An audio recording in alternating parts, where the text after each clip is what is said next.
land this plane within my time. I want to know, I want to tell you briefly how I see the world and invite you to tell me if I'm wrong. I think President Xi and President Putin and the Ayatollah in Iran are working together. I think that President Xi is the quarterback.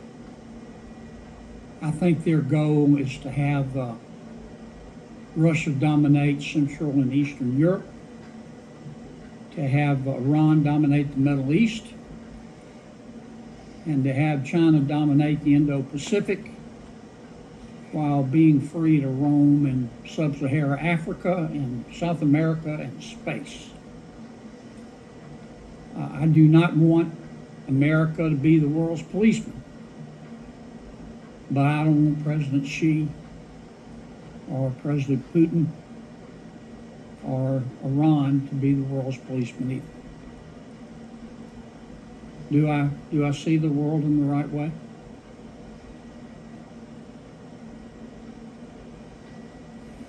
I would tell you, Senator, that we are seeing them. I don't know specifically what their ambitions are, but we do see them working together and doing some of those things against our interest. General, I need you to, both of you fine gentlemen, look us in the eye and tell us what you think. I understand you got to choose your words carefully.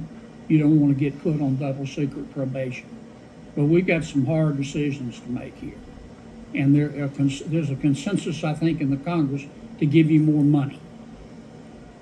Because I think we need to spend more money on defense, but you're going to have to give us straight answers and tell us what you think. Mr. Secretary, am I right or wrong? Senator, your question of one of your colleagues said it earlier, $185 billion is a lot of money. If we are given more money than is in the budget that you've seen, we will be good stewards of that and innovate even faster.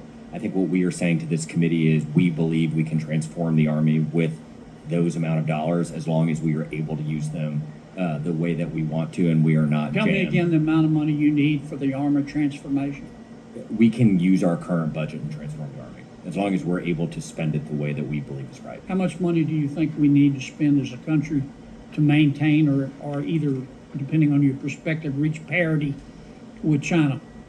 I think the president has mentioned between the two bills $1 trillion for the DoD. Okay. Do you trust Europe to spend more money? I'm sorry, Europe. Do you trust Germany to spend more money? They've talked a good game. When I was out with NATO with Ambassador Whitaker and talked to a lot of our colleagues in the NATO countries, and as far as I could tell qualitatively, they believed it seemed to be that they were going to start to spend significantly more. General, do you trust the United Kingdom to follow through and spend more money? All I've gotten, Senator, is what they said that they were going to do with their new defense review, that they said that they were going to raise, their spending on defense.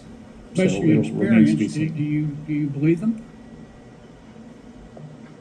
I think we're big believers in we'll see, and I think action is what counts in some of this. There's certainly been a whole bunch of our allies that have done that when they've called for. Tell me, General, how you think the war in Ukraine relates to our struggle with China.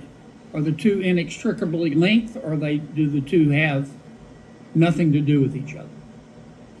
Well, I think, Senator, everybody is watching that fight right now, taking lessons from it. I think everybody's doing that. I think everybody is looking. I get a lot of comments. General, I know everybody's watching. I got that Yeah. part. We're all watching. Do you think what we do in Ukraine impacts our struggle with China or not? Give me a straight answer. I do think our partners and allies are watching what we're doing and how that turns out. Yes, Senator, I agree with that. All right. Last question, because I'm going to land this plane. How's our recruiting coming? We're dominating recruiting and retention. Why is it better? We made some structural changes and the return to a focus on lethality among our leadership. What structural changes did you make?